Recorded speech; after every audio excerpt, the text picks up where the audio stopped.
चाहते हो कि आपके सारे पाप कर्म बिना फल दिए चले जाएं? चाहते हो कि नहीं? आपको फल ना मिले और कर्म चला जाए, दुख ना मिले और कर्म भाग जाए, ऐसा चाहते हो कि नहीं चाहते हो? रास्ता बताऊंगी ना मैं, आप हाँ तो बोलो। अब आप कहो कि नहीं, जग के दुख की तो परवाह नहीं है, स्वर्ग सुख की भी चाह नहीं है, फिर मैं क्या करूं?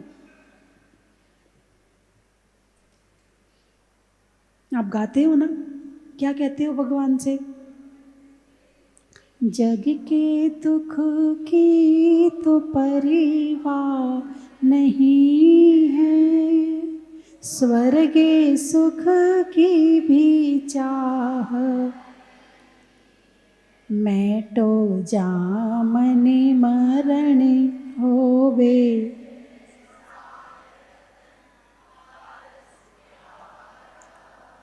मैटो मैटो जिसं। आपने भगवान से क्या कहा? जग के दुख की तो परवाह, भगवान जितने देना है दे दो, हमें तो दुख सहन करने की आदत पड़ गई, आप तो खूब दुख दे दो हमें, और स्वर्ग सुख की भी चाह नहीं है, काम ही नहीं कर रहे कि स्वर्ग मिले। इसलिए पहले गए तो लोमड़ी ने क्या कहा? अंगूर नहीं मिले तो क्या बोली? पहले कह दो भगवान स्वर्ग नहीं चाहिए, और जग के दुख की परवाह नहीं है। यही है इसका अर्थ। क्या अर्थ है इसका? कोई बता सकता है इसका अर्थ क्या है? पढ़ते हैं मगर तोता जैसे। तोता से कहो राम राम तो वो राम राम कहता है, तोता से कुछ और कहो तो वो कहने लगता है। अब राम पता नहीं है राम है कौन। तुमने कहा राम राम तो राम राम, और तुम्हें लगा कि वो राम, अरे वाह मेरा तोता तो राम बोलता है, कितना धर्मात्मा तोता है। अरे बोलिए ना, कितना धर्मात्मा तोता है, राम बोलने लगा। वाह भाई वाह, वो तो भगवान का नाम बोलता है। वो राम बोलता तो है, वो राम को जानता नहीं है। ऐसे ही तुम भजन गाते तो हो, नमोकार मंत्र पढ़ते तो हो, मगर नमोकार मंत्र में किसको नमस्कार किया, कौन है ये, आपको कुछ नहीं पता है। तोता से ज़्यादा कोई कीमत नहीं है आपकी। बचपन में रटा दिया था, हमारे यहाँ नमोकार मंत्र पढ़ा जाता, बेटा बोल, बहुत बड़ा नमोकार मंत्र है ये, बहुत ऊंचा होता है, बहुत से बढ़िया होता पढ़ने से, बोल। सिखा दिया, हम पढ़ने लगे। ये ही नहीं पता अरिहंत भगवान कौन है, ये ही नहीं पता सिद्ध भगवान कौन है, क्या क्वालिटी है उनकी, क्या गुण है उनके, आचार उपाध्याय साधु कौन होते पता ही नहीं है, बस तोता जैसे हैं। अरे बोलिए ना। नहीं, आपकी बात नहीं कर रही, ये तो किसी और की बात है। आप तो बहुत होशियार लोग हैं। नहीं हो तो जान लेना, मोबाइल आपके पास में है, आप जो डालोगे वो ही निकलेगा इसमें। आप नमोकार मंत्र का रहस्य डाल दो तो उसके प्रवचन निकल के आ जाएंगे, और समझ लेना कि नमोकार मंत्र क्या है। चलिए आपको लाइन का अर्थ बताती हूँ कि लाइन लेखक ने किस भाव से लिखी है। एक सम्यक दृष्टि जीव कहता है, मुझे ना तो जग के दुखों की परवाह है और ना मुझे स्वर्ग का सुख चाहिए, मैटो जामन मरण। भगवान एक ही भावना है कि मेरा जन्म मरण मिट जाए। इस लाइन का ये अर्थ है। गाते तो हो मगर पता ही नहीं है क्या गा रहे हो। क्या अर्थ है? सम्यक दृष्टि जीव दुख की परवाह नहीं करता। दुख आया ठीक है आ गया, सुख आया ठीक है आ गया। दुख में दुखी नहीं होता, सुख में सुखी नहीं होता। बाहर के सुख से, वो अपने सुख से सुखी होता है, वो बाहर के सुख से सुखी नहीं होता है। वो समता भाव रखता है। क्या रखता है? समता भाव। जैसा भाव दुख में वैसे ही भाव सुख में, जैसा भाव सुख में वैसे ही भाव दुख में। न दुख में कूलता है न सुख में फूलता है, न दुख में दीनता लाता है ना सुख में अभिमान लाता है, वो एक ही विचार करता है, ये पर पदार्थ मेरे नहीं हैं, मैं पर पदार्थों से प्रभावित नहीं होऊंगा। प्रभावित शब्द सुना है ना? प्रभावित, प्रभावित का मतलब क्या होता है? आपको कोई चीज़ अच्छी लगी, आप उससे प्रभावित हो गए। कोई हीरो अच्छा लगा, प्रभावित हो गए। कोई नेता अच्छा लगा, प्रभावित हो गए। यही अर्थ हुआ ना, है प्रभावित। अब प्रा को, प्रा में दो शब्द हैं, पा और रा से मिलकर के प्रा बना है, ठीक है। प्रा और रा शब्द से आधा पा और आधा रा मिलकर के प्रा बना है, ठीक है। अब इसको अलग अलग कर दो, परभावित। जो पर के प्रभाव में आ गया वो प्रभावित, जो पर के प्रभाव में आया, दूसरे के प्रभाव में, है ना। अब जो पर के प्रभाव में आया है तो जो पर का भाव है वो उसको ग्रहण कर रहा है, वो भावित हो गया है। और एक होता है स्वाभाविक। स्व यानी आत्मा, अपनी आत्मा के प्रभाव में आना, एक दूसरों के प्रभाव में आना। तुम इनमें से कौन सा ग्रहण कर रहे हो? प्रभावित हो कि स्वाभाविक हो? प्रभावित हो। अच्छा, दुख कहाँ से आता है? स्वाभाविक से आता है कि प्रभावित से आता है? प्रभावित से आता है। अच्छा, तो एक सोना होता है और एक पीतल होता है। सोने की क्या कीमत चल रही है आजकल? अरे बोलिए ना, सोने का भाव बताओ ना। 1 लाख रुपया किलो, 10 ग्राम तो 1 करोड़ रुपया किलो हो गया, है ना। 1 करोड़ रुपया किलो हो गया, 1 करोड़। पीतल की क्या कीमत है? कितने रुपए किलो है? 1000, ज़्यादा से ज़्यादा, अधिक से अधिक 1000 रुपया किलो होगा। सोने का रंग कौन सा होता है? पीला। पीतल का रंग कौन सा होता है? पीला। दोनों पीले हैं, दोनों पीले हैं, मगर इनकी कीमत में इतना अंतर क्यों है? कोई बता सकता है?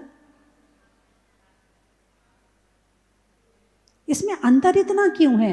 रंग दोनों का एक सा, रूप दोनों का एक सा। यदि घिस के चमकाओ तो पीतल भी किसी सोने से कम नहीं लगेगा। यदि अच्छे से घिस दो तो पीतल भी किसी सोने से कम नहीं लगेगा। फिर इनकी रेट में इतना अंतर क्यों? क्यों भेदभाव करते हैं लोग? उत्तर मिल गया, उत्तर आपके दिमाग में आ गया होगा। पीतल बाहर के वातावरण से प्रभावित होता है, काला पड़ जाता है, नीला पड़ जाता है ना। सोने को तुम कीचड़ में भी डाल दो तो वो प्रभावित नहीं होएगा, वो अपना गुण नहीं छोड़ेगा। तो जो प्रभावित होता है उसकी कीमत कम, और जो प्रभावित नहीं होता है उसकी कीमत ज़्यादा। जो प्रभावित नहीं होता है वो सोने जैसा है, और जो दिन भर वस्तुओं से, खाने से, पीने से, पहनने से, कपड़ों से, सुंदरता से, बालों से, पड़ोसी से, पड़ोसन से, इससे उससे दिन भर प्रभावित होता है, उसकी क्वालिटी खत्म। कुछ समझ में आया मैंने क्या कहा है? सोना और पीतल का अंतर अब वो अपने में लगाएं तो ये मिलेगा कि जब ये आत्मा दूसरों से प्रभावित होती है तो अपनी क्वालिटी खत्म करती है, और जब ये आत्मा अपनी आत्मा में वापस आके अपना ध्यान करती है तो ये अपनी क्वालिटी बढ़ा लेती है। उसने ऐसा कह दिया, उसने ऐसा कर दिया, वो ऐसा करता है, मुझे ये लाके नहीं दिया, उसने खाने में ये नहीं बनाया, उसने ये सुनने नहीं दिया, उसने मुझे टीवी नहीं देखने दिया, उसने ऐसे, बस लगे पड़े हैं, सारी दुनिया लगी पड़ी है।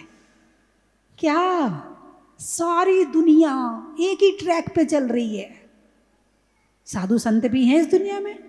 आप इतना पहन के आते हो, इतना सोना चांदी पहन के आते हो, इतने अच्छे अच्छे कपड़े पहन के आते हो, साधु आपसे प्रभावित होता है क्या? नहीं, मुझे भी ऐसे ही कपड़े चाहिए, नहीं मुझे आपके जैसे ज्वेलरी चाहिए, नहीं मुझे आपके जैसी चप्पल चाहिए, अरे थोड़ा सा कोई डाई वाई ले आओ, मेरे बाल सफ़ेद हो गए, जरा सफ़ेद काले कर लूँ अपने बाल को। प्रभावित हुए आपसे? नहीं हुए। कीमत बढ़ाने का यही तरीका है, अपनी क्वालिटी बढ़ाने का यही तरीका है कि पर से प्रभावित नहीं होना, अपने आप से प्रभावित होना। और जो अपने आप से प्रभावित नहीं हो रहा है उनसे जुड़ना, ताकि ये गुण तुम्हारे अंदर आए। भगवान है, आप आए, भगवान खुश हुए क्या? अरे बोलिए ना, नहीं। तुम चले गए, नाराज हुए क्या? नहीं। तुमने चांदी का गोला चढ़ाया, भगवान खुश हुए क्या? नहीं। तुमने भगवान का इतना सुंदर मंदिर बनाया, भगवान खुश हुए क्या? तुमने शांति धारा की बोली ले ली, 1 लाख रुपए की बोली ले ली, भगवान खुश हुए क्या? अरे बोलिए ना, नहीं। मतलब वो पर से प्रभावित नहीं होते हैं, वो अपनी आत्मा के ध्यान में लीन होते हैं। जो पर से प्रभावित होता है वहाँ से टेंशन आती है, वहाँ से दुख आता है, वहाँ से परेशानी आती है, वहाँ से जितना संसार में जो कुछ डिप्रेशन है, ओवर थिंकिंग जो कुछ है, वो सब बाहर से आई है। चाहे मोबाइल से आई है, चाहे घर वालों से आई है, चाहे पड़ोसी से आई है, चाहे ग्राहक से आई है, चाहे ऑफिस वालों से आई है, आई वो बाहर से ही है। प्रभावित, प्रभावित, स्वाभाविक। तो अब जब ये ज्ञान हो गया कि सुख हमें खुद से ही मिलना है, तो अब धीरे धीरे पर के प्रभाव को कम करो। क्या करो? पर के प्रभाव को कम करो, यानी पर वस्तुओं से अटैचमेंट कम करो। जितना जितना अटैचमेंट कम होगा उतना उतना दुख कम होगा, और जितना जितना अटैचमेंट बढ़ेगा उतना उतना दुख बढ़ेगा। आपको खाने से अटैचमेंट है तो दुख भी खाने से आएगा, ये नहीं बनाया, मुझे होटल नहीं ले गए, मुझे ये नहीं दिया। सुनने से अटैचमेंट है तो सुनने में आएगा, तुमने वो गाने की वो नहीं लाए, तुमने ये नहीं किया। देखने से है तो मेरे लिए ये वाला मोबाइल नहीं दे सकते हो, तुम ये नहीं कर सकते हो। मैं आपको रास्ता बता रही कि आप कहाँ कहाँ से दुख इकट्ठा कर रहे हो, सारे रास्ते बता रही हूँ। और जब आप इन रास्तों को बंद कर देंगे तो दुख आना भी बंद हो जाएगा। तो मैंने आपसे पूछा, कर्म फल दिए बिना चले जाएं, क्या आप चाहते हो? अरे बोलिए ना, चाहते हो कि नहीं चाहते हो? चाहते हो ना? रास्ता बता दूं? अरे बोलिए ना, बता दूं? बता तो दिया, बता तो दिया है। अब मान लो बाहर से मन हटाया, तो मन का काम है गति, प्रति समय चलेगा। अब तुमने खाने से मोह छोड़ा, सब चीज़ से मोह छोड़ा, अब ये टिके कहाँ? इसको टिकाने के लिए जगह चाहिए, इसको टिकाने के लिए जगह चाहिए। तो देव, शास्त्र, गुरु की भक्ति, देव पूजा, गुरु उपासना, स्वाध्याय, संयम, तप और दान, अब इसमें लगा दो। लोग कहते हैं ना, क्या करें, स्वाध्याय करने में मन नहीं लगता है, क्या करें, इच्छा नहीं होती स्वाध्याय करने की, क्या करें, प्रवचन सुनने में मन नहीं लगता है, कहते हैं ना ऐसा लोग। अरे बोलिए ना, कहते हैं ना, क्यों नहीं लगता है? क्योंकि ये मन बाहर से इतना ज़्यादा जुड़ चुका है कि इसे अपनी चीज़ अच्छी नहीं लग रही है। जब ये बाहर से कम होगा तो फिर ये अंदर आएगा। तो अब जैसे बाहर से मन हटा, तो अब देव पूजा, गुरु उपासना, स्वाध्याय, संयम, तप और दान में लगा दो। आपकी थोड़ी थोड़ी निर्जरा पाप कर्म झड़ने शुरू हो जाएंगे। अब इसके बाद और ज़्यादा पापों को भगाना चाहते हो तो तत्वार्थ सूत्र का 9वां अध्याय पढ़ लो।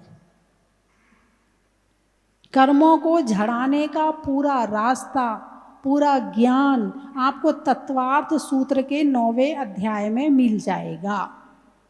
आश्रव निरोध संवरः, पहला सूत्र है आश्रव का निरोध होता है और संवर करना होता है। जब आश्रव का निरोध होगा तो संवर यानी कर्मों का आना रुकेगा। फिर और किससे रुकेगा? तो फिर कह दिया धर्मानुप्रेक्षा जय परिसय जय चारित्र्य, व्रत समिति गुप्ति, है ना। धर्मानुप्रेक्षा व्रत, अणुव्रत आपके लिए, महाव्रत मुनिराजों के लिए। व्रत समिति 5 प्रकार की समिति, भाषा, ऐषणा, ईर्य समिति, आदान निक्षेपण, प्रतिष्ठापन समिति। देख के चलो, सोच के बोलो, हितमित प्रिय बोलो, सामान रखते उठाते हो देख के रखो उठाओ। इसमें भी कर्मों की निर्जरा होती है। ज़्यादा पानी मत बहाओ, ज़्यादा साबुन सरफ का यूज मत करो, ज़्यादा इन सब चीज़ों में लिप्त मत रहो। इससे भी कर्मों की निर्जरा होती है। और यदि करते हो तो पाप का बंध होता है, और इसे छोड़ते हो तो पाप कर्मों की निर्जरा होती है ना। धर्म है 10 प्रकार का धर्म है। 10 लक्षण पर्व आ रहे ना, आ रहे कि नहीं आ रहे? अरे बोलिए ना, आ रहे हैं ना। कहाँ से आ रहे हैं? कहाँ रहते हैं आप? कह रहे ना आ रहे, जैसे आप जहाजपुर आए हो तो कहीं से तो आप जहाजपुर आए हो, कहीं से तो आए हो ना। तो 10 लक्षण पर्व भी तो आ रहे। कहाँ आ रहे? जहाजपुर में आ रहे। कहाँ आएंगे? कहाँ उनका ठिकाना? कहाँ टिकेंगे आकर के? हैं? आत्मा में। चलो इतना ज्ञान तो है कि आत्मा में टिकेंगे, है ना। तो निर्जरा की साधन बता दिए। क्या? उत्तम क्षमा, मार्दव, आर्जव, शौच, सत्य, संयम, तप, त्याग, अकिंचन और ब्रह्मचर्य। ये कर्मों की निर्जरा के साधन है। क्षमा, गलती करी आपने क्षमा कर दिया, आपके कर्मों की निर्जरा हो गई। अभिमान नहीं किया, सब कुछ है, गाड़ी है, बंगला है, ज्वेलरी, सब कुछ है, लेकिन मन में सरलता है, सहजता है, मृदुता है, कोमलता है, आर्जव धर्म है, मार्दव धर्म है। अरे क्या अभिमान करना, सब छूट जाएगा। क्या लेकर आए हैं, क्या लेकर के जाना है। जो कुछ करना हमें अपनी आत्मा के लिए करना, ऐसा विचार करना, अभिमान नहीं करना। लोग कर्मों की निर्जरा हो गई। आत्मा को पवित्र बनाना, लोभ, ज़्यादा लोभ नहीं करना अभी आपकी स्थिति में, वैसे तो बिल्कुल नहीं करना, लेकिन जब तक जो स्थिति है उस हिसाब से अधिक नहीं करना, तो कर्मों की निर्जरा हो गई। छोटे छोटे त्याग करते हो, कभी आलू का त्याग कर दिया अष्टमी चौदस को, कभी 4 महीने के आलू प्याज का त्याग कर दिया, कभी बाजार का त्याग कर दिया, कभी थोड़ा थोड़ा त्याग कर रहे। क्या होता है? कर्मों की निर्जरा होती है। सप्ताह में जैसे भाई लोग हैं, रोज रात्रि भोजन नहीं छोड़ पाते हैं, महीने में 4 दिन का छोड़ दिया, सप्ताह में 2 दिन का छोड़ दिया, लोग कर्मों की निर्जरा हो गई। भगवान का अभिषेक पूजा किया, लोग कर्मों की निर्जरा हो गई। तपस्या कर लो, सेवा की, आपने सेवा करी, तो सेवा करने से क्या होगा? पाप कर्मों की निर्जरा होती है। 12 तप में वही आवृत्ति है, उससे पाप कर्मों की निर्जरा होती है। और जब अहंकार होता है तो सेवा नहीं होती। हम क्यों करें? हम क्यों करें उसके लिए? वो करता हमारे लिए, उसने हमारे लिए कुछ किया जो हम उसके लिए करें। फरा है, सामने वाले के दर्द हो रहा है, अच्छा जब वो नहीं करता तो हम क्यों करें? ये अहंकार है। ये क्या है? अहंकार है। भाई वो करे और ना करे, मेरे मन में है कि मैं उसकी सेवा करूं तो मैं करूंगा या करूंगी। तो ये हो गए सेवा के भाव, जिसमें बदले की भावना ना हो। और जिसमें बदले की भावना ना हो वो सेवा, और बदले की भावना हो वो व्यापार। बदले की भावना से जो करता, जैसे कि आप कहीं किसी से मालिश करवाते, अपनी आपकी काम वाली बाई होती है या कोई होता, बुला लेती, मैंने आज पैर में तेल लगा दे जरा, है ना। आपके पैर में उसने तेल लगा दिया, उसके बदले में आप उसे क्या देती हो? पैसे देती हो ना। तो ये क्या हुआ? भाई इसमें लेन और देन दोनों होता है, उसको कहते व्यापार। लेना और देना उसको कहते व्यापार। अब तुमने उसकी सेवा करी और उसने तुम्हारी सेवा करी, व्यापार हुआ कि नहीं हुआ? आप उसे व्यवहार बोलती हो, लेकिन शुद्ध भाषा में बोला जाए तो व्यापार है। पैसे वाला नहीं है, मगर बदले का काम तो है इसमें। और जिसमें बदले की भावना ना हो, बस भावना सेवा की हो कि मेरे द्वारा उसका दुख दूर हो जाए, मेरे द्वारा उनका कष्ट दूर हो जाए और मुझे खुशी मिलेगी, इस भावना से जो किया जाए उसका नाम है वैयावृत्ति। क्या नाम है उसका? वैयावृत्ति। तो घरों में अहंकार बहुत होता है, जब वो मेरे लिए नहीं करती तो मैं क्यों करूं, उसने मुझे फोन नहीं किया मैं क्यों फोन करूं, मैं भी मंदिर जा रही हूं, पिछली बार वो अकेले मंदिर निकल गई थी, मुझे नहीं ले गई थी, अब मैं भी फोन नहीं करूंगी उसको।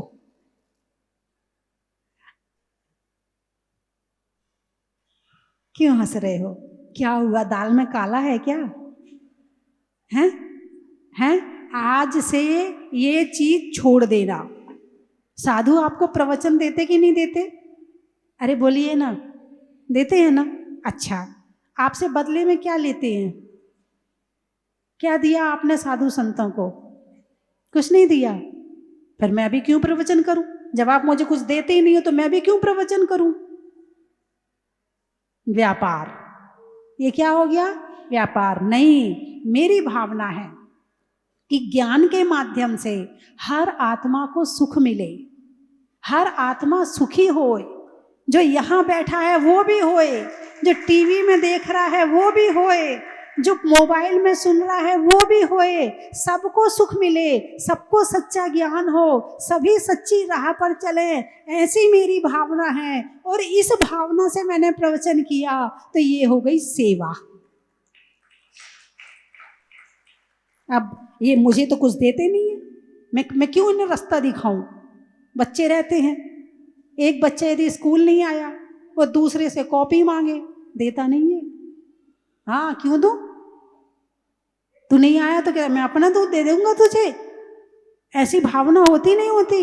यानी बचपन से ही सेवा के संस्कार आपने उसके अंदर डाले ही नहीं है, और इसलिए नहीं डाले कि वो सेवा के संस्कार आपके अंदर ही नहीं है। ये कर्मों की निर्जरा के, ये पापों के नाश के, ये छोटे छोटे साधन हमारे घर में मिलते हैं और हम उन साधनों में पाप बंद कर लेते हैं, कर्मों की निर्जरा नहीं करते। सास है घर में, अम्मा जी भोजन बना दिया, रखा है, खा लेना। अरे बोलिए ना, करते नहीं करते? करते हो ना? हैं? अरे भाई, तुमने यदि अपनी सास को प्यार से भोजन करा दिया, आपके पाप कर्मों की निर्जरा हो जाएगी।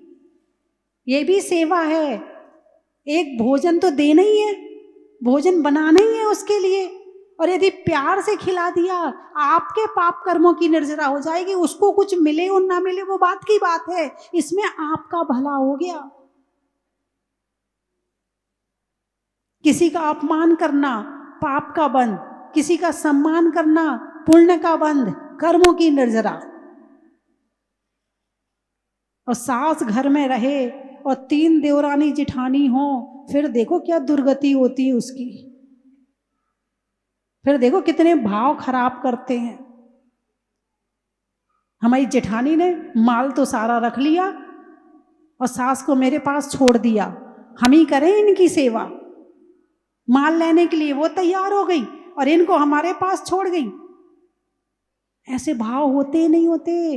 बूढ़ों की सेवा कर्मों की निर्जरा का कारण है, पापों के नाश का कारण है। खूब प्यार से करना और मन में विचार करना कि अब मेरी सास मेरे घर में है, ये बूढ़ी हो रही हैं, और जब समाधि का समय आएगा मैं इनकी बहुत अच्छे से समाधि करवाऊंगी। यदि ऐसे भाव के साथ अपनी सास को रखते हो तो घर में ही तुम्हें कर्मों की निर्जरा का साधन मिल गया, और उस साधन से आप क्या करते हो? पाप का बंध करते हो। हाँ या ना?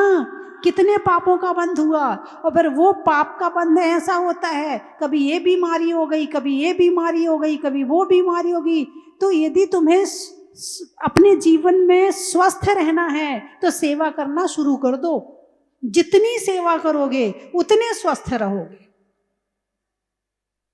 स्वस्थ रहने का एक होता है औषध दान, कि किसी को दवाई दे देना, और एक होता है किसी के पैर में दर्द हो रहा है तो तेल लगा देना, ये भी औषध दान है। अरे बोलिए ना। अब बहू है, सर्दी का मौसम है, चलो सास ने कहा बेटा गरम रोटी दे दे, खिला दी। अब सास को भी सोचना चाहिए, सर्दी का मौसम है, बहू तू बैठ जा, ला मैं बना देती हूँ, मैं खिला देती हूँ। ऐसा नहीं कि बहू बहू करे, सास को भी चाहिए कि वो भी करे, उसके मन में भी दया भाव हो, उसके मन में भी बहू के प्रति करुणा भाव हो, तो वो भी कर्मों की निर्जरा कर रही है। और सारे दिन यदि बहू को लेके टेंशन करती है, दुखी रहती है, तो वो भी पाप कर्म का बंध कर रही है। दोनों सास बहू दोनों पाप कर्म का बंध कर रही है। और यदि दोनों बैठकर अच्छे से भोजन किया, साथ में बनाया, दोपहर में बैठ के स्वाध्याय किया, भक्तांबर पाठ किया, फिर शाम का भोजन बनाया, फिर बच्चों के लिए किया। अब बहू बच्चे संभाल रही है तो सास कहे ला बेटा मैं काम कर दूं, नहीं तो बहू कहे मम्मी जी आप बच्चों को संभाल लो, मैं काम कर लेती हूँ। ऐसे मिलकर रहिए और बांट कर खाइए, तो जीवन आपका भी अच्छा होगा और उनका भी अच्छा होगा। तो क्या कहा मैंने? पाप कर्म बिना फल दिए चला जाए, उसका रास्ता क्या है? यही रास्ता है, गाने में गीत का, मिलने में मीत का, और नहीं होने में प्रभावित का। घड़ी में टिक टिक का, नहीं होने में चिक चिक का, और होने में स्वाभाविक का। फलों में मेवा का, देवों में पारस देवा का, और करने में बदले की भावना के बिना सेवा का। चलिए, कहाँ कहाँ से आए हैं? झांसी वाले। अच्छा, राजा में दासी का, ज्योतिष में राशि का, राजा में दासी का, और आने वालों में झांसी का। गाने में सुर का, नृत्य में नूपुर का, आने वालों में जयपुर का। आम की बोर का, जंगल में मोर का, और आने वालों में इंदौर का। वृक्षों में बड़का बड़की जड़ का, और आने वालों में टीकमगढ़ का। भोपाल, भोजन में दाल का, सिर पर बाल का, और आने वालों में भोपाल का। जबलपुर, रिश्तों में ससुर का, देवों में असुर का, आने वालों में जबलपुर का। हैं? अमेरिका। अच्छा, अनाज में मक्का का, गाड़ी में चक्का का, और आने वालों में अमेरिका का। कल सिंगापुर से भी आए थे। पशुओं में खुर का, गाने में सुर का, और आने वालों में सिंगापुर का। दुबई से भी आए, महीनों में मई का, रजाई में रुई का, और आने वालों में दुबई का। अच्छा, रक्षाबंधन में आ रहे हैं सारे। अच्छा अच्छा अच्छा अच्छा, टीकमगढ़ का बता दिया। ग्वालियर, सुनने में ईयर का, सुनने में ईयर का, छोड़ने में बियर का, और आने वालों में ग्वालियर का।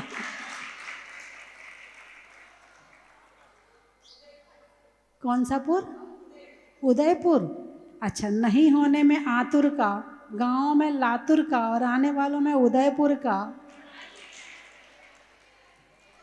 जंगल में शेर का, फलों में बेर का, आने वालों में अजमेर का। जामौली, रजाई में खोली का, शिखर जी में डोली का, पर्वों में होली का, होली में रोली का, बांधने में मौली का, कोयल की बोली का और आने वालों में जामौली का। भोजन में बड़ी का, बूढ़ों में छड़ी का और आने वालों में केकड़ी का। बड़ा ही महत्व है। सतियों में अनंग सरा का, जीवन में जरा का और आने वालों में मालपुरा का। बड़ा ही महत्व है। तीर्थंकरों में अभिनंदन का, पूजा में चंदन का और कल आने वाले रक्षाबंधन का। बड़ा ही महत्व है।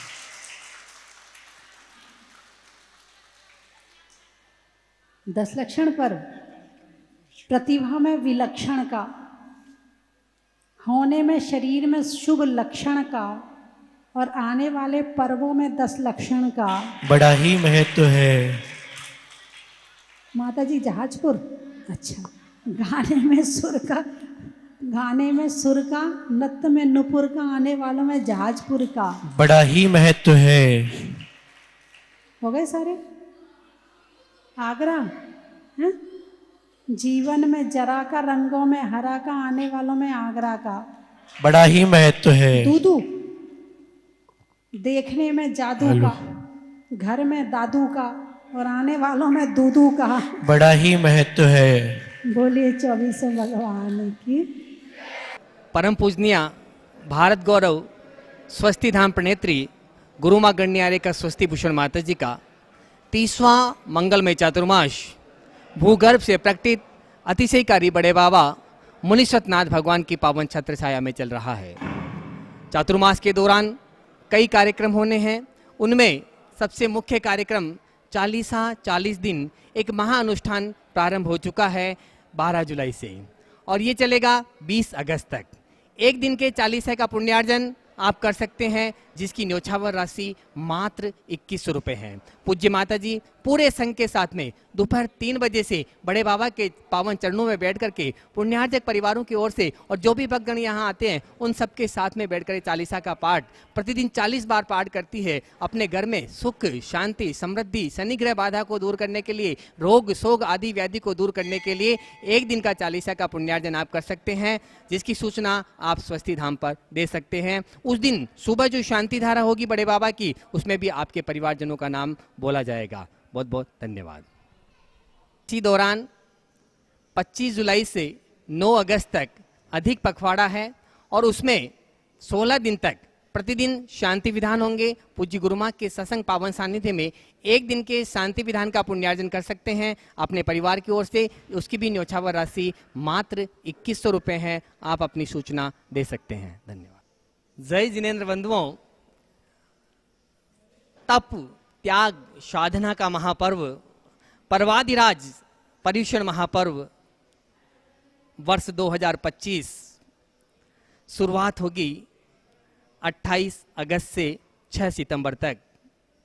परम पूजनीय भारत गौरव गुरु माँ गण्यारे का स्वस्ति भूषण माता जी के पावन निर्देशन में एक श्रावक संस्कार एवं साधना शिविर का आयोजन यहाँ पर होने जा रहा है। हम वर्ष में 10 दिन इतनी साधना करें, इतना तप करें, इतना त्याग करें कि पूरे वर्ष भर के पापों का शमन हो जाए। और यदि ये साधना किसी अतिशय क्षेत्र पे जाकर के गुरुओं के सानिध्य में की जाए तो सोने पे सुहागा होता है। और पूज्य माता जी जो हर वर्ष साधना शिविर लगवाती है, इस वर्ष ये सौभाग्य स्वस्ति धाम जहाजपुर में आकर के आप सबको मिलने वाला है। तो आप अपना रजिस्ट्रेशन करवा सकते हैं। रजिस्ट्रेशन प्रारंभ हो चुका है। श्रावक संस्कार साधना शिविर में बैठ करके भक्ति करने का सुनहरा मौका मिला है 28 अगस्त से 6 सितंबर 2025 तक। आप अपनी रजिस्ट्रेशन की सूचना स्वस्ति धाम कार्यालय में दे सकते हैं। धन्यवाद।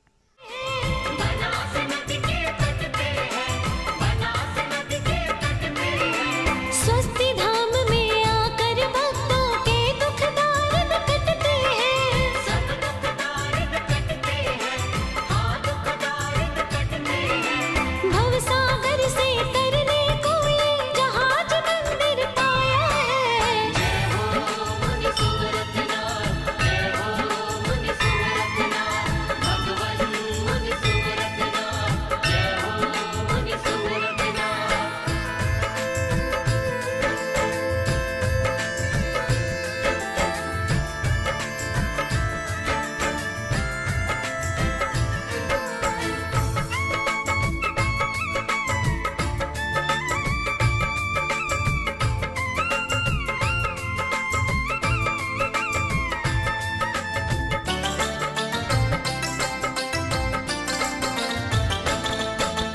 चलने में जो कंचन की थाल को सजाओ रे आज, रत्नों की थाल को भर लाओ रे आज। आओ आओ करे रे गुणगान आरती भगवन की, आओ आओ करे गुणगान आरती भगवन की। आओ आओ करे रे गुणगान आरती भगवन की।